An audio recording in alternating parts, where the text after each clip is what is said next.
Today's Democrats should move on from identity politics. It's not working. I do give a who wins the next election.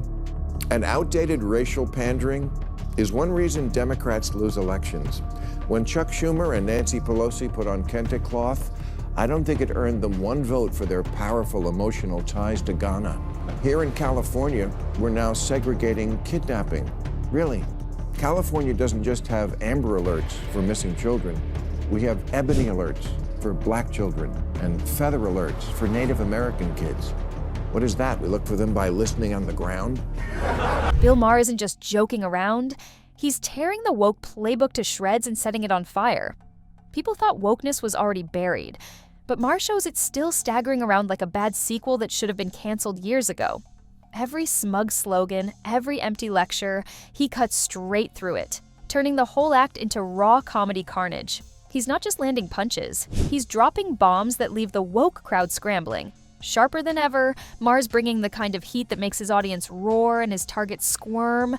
And trust me, this is just the beginning. Not me who's changed, it's the left, who is now made up of a small contingent who've gone mental and a large contingent who refuse to call them out for it. But I will. That's why I'm a hero at Fox these days.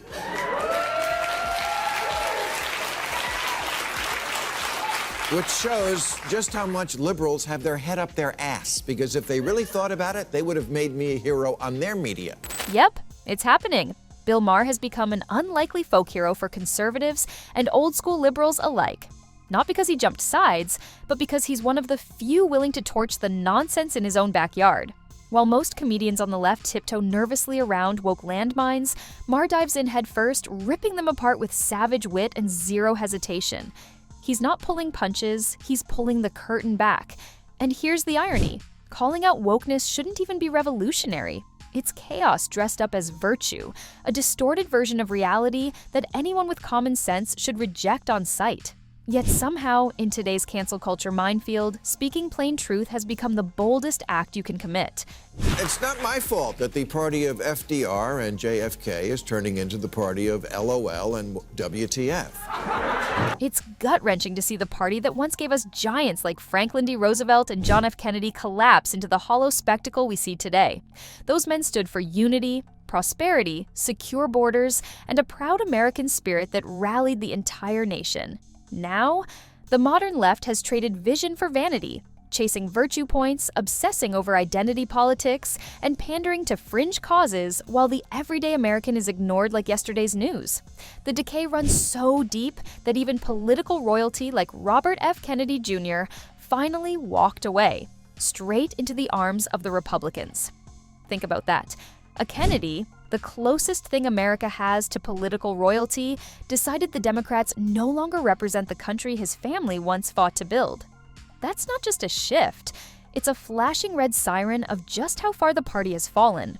Members of Congress tweeting things like cancel rent, cancel mortgage, and no more policing or incarceration, declaring that capitalism is slavery, canceling Lincoln and Dr. Seuss, teaching children they're oppressors and math is racist, making Mr. Potato Head gender neutral, and now an emoji for pregnant men.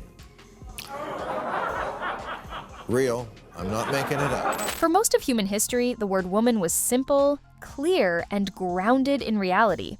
No debates, no spin, just biology and common sense. But then the woke left stormed in like a tantrum in motion, declaring that every generation before us had somehow gotten it wrong.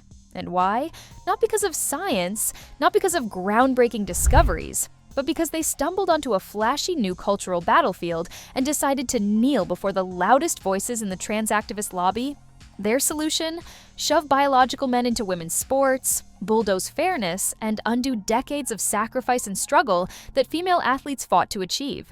Suddenly, men are in women's sports, fairness is trashed, and decades of progress for female athletes are erased. Now, we're even told men can get pregnant and breastfeed, as if feelings outweigh facts. This isn't empathy, it's an assault on reality itself, dressed up as progress but fueled by pure delusion. Democrats have become like a royal family that, because of so much has unfortunately had children who are And the same thing can happen to ideas if they are also conceived in an atmosphere of intellectual test. Maybe take the clothespins off your noses and actually converse with the other half of the country. Stop screaming at people to get with the program and instead make a program worth getting with. The left's fixation on identity politics isn't strategy. It's self-destruction.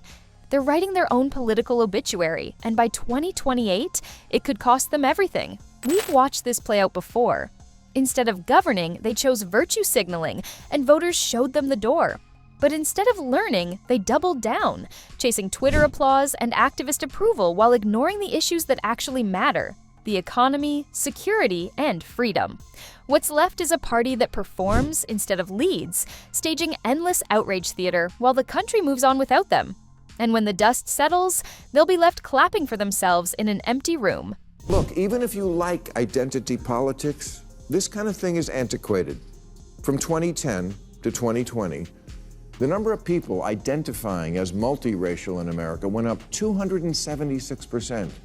1 in 5 newlyweds now are in an interracial marriage, and that number goes up to 100% in ads for Subaru. You couldn't do a remake of Guess Who's Coming to Dinner today because almost 100% of Americans approve of interracial marriage, especially with rich in-laws. And 95% of white women would leave their husband to marry Idris Elba. Maher nails it when he says identity politics is a dead end. America isn't a battlefield of skin tones. It's a massive melting pot where races and cultures mix every day, proving most people have already moved past obsessing over melanin. Skin color is just that, skin. It doesn't define your worth, your choices, or your future. But the left keeps dragging us backward, stuck in the language of the 1960s, desperate to turn every interaction into some saga of oppressor and oppressed.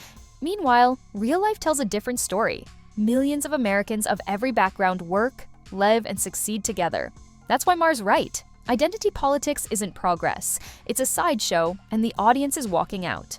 As humans, we are obsessed with race, and that obsession can really hinder people's aspirations. Actress Raven-Symoné agrees. She told Oprah, "I'm tired of being labeled. I'm not an African American. I'm an American." She says, "I don't know what country in Africa I'm from. My roots are in Louisiana." And you don't have to agree with that. But it's a point of view a lot of people have. It should be respected. Morgan Freeman says the way to finish off racism is stop talking about it. I'm going to stop calling you a white man, and I'm going to ask you to stop calling me a black man. There's even a movement now to ban racial questions on the census, and many of its leaders are people of color, like Professor Sheena Mason, who says to undo racism, we have to undo our belief in race. Exactly. Step 1, stop making race the headline of who we are, and start seeing ourselves as one people. That doesn't mean erasing differences. It means appreciating them without turning them into weapons. We can honor heritage without turning it into division, and celebrate diversity without building walls. Unity isn't about sameness, it's about realizing that no matter our backgrounds, we share the same humanity, the same hopes, and the same right to freedom. The sooner we focus on what brings us together, the stronger this country becomes. Democrats, meanwhile, are stuck in reverse. They're bleeding the very voters they claim to champion because people don't want to be boxed into racial categories anymore. Even the Financial Times admits Democrats are slipping fastest with voters of color because Americans today vote on values, not skin tone. Modern life proves the point. Beyoncé has the top country song. Lil Nas X shattered genre barriers, and Jelly Roll went from prison to country stardom. America is blending, thriving, and moving forward. Yet Democrats cling to old grievances like antiques, turning every issue into another identity lecture. That might have worked decades ago, but today it's stale, tone-deaf, and politically toxic. Trump understood this better than anyone. He spoke to people as citizens, not as categories, and it's a big reason he won. While the country is building bridges across every line imaginable, the left is still busy drawing boxes no one fits into anymore. America has always been a place where contradictions collide, and that's the beauty of it. You can be messy, bold, contradictory, even flat-out ridiculous, and still call this country home. That's freedom. The right to speak your mind, chase your passion, worship or not, and know that equal opportunity belongs to every citizen. That's the American deal. But today's left has shredded that promise. They sell tolerance with one hand while swinging the cancel culture axe with the other. One off-script opinion, one joke they don't like, and you're branded, shamed, and digitally executed. No debate, no second chances, just outrage on autopilot. This isn't about equality anymore. It's about control. They've traded the open arena of ideas for an echo chamber where only one script is allowed. And when free voices get muzzled, a nation doesn't just lose its freedom, it loses its soul. Meanwhile, the country is evolving faster than the party that claims to lead it. Republicans are backing weed legalization, Democrats are buying guns, superheroes cross every race and culture, and music charts are breaking stereotypes every week. America is reinventing itself in real time, while the Democrats cling to playbooks that expired a decade ago. Here's the hard truth: adapt or disappear. Trump lost, recalibrated, and came back sharper. The Democrats, they're stuck recycling stale slogans that no longer resonate, and every year they refuse to evolve, they edge closer to irrelevance. America is sprinting into the future. If the DNC doesn't keep up, they won't just fall behind, they'll vanish from the conversation altogether. The choice is simple: embrace unity, ditch identity politics, and reconnect with everyday Americans, or get left in the dust while others shape the future without them.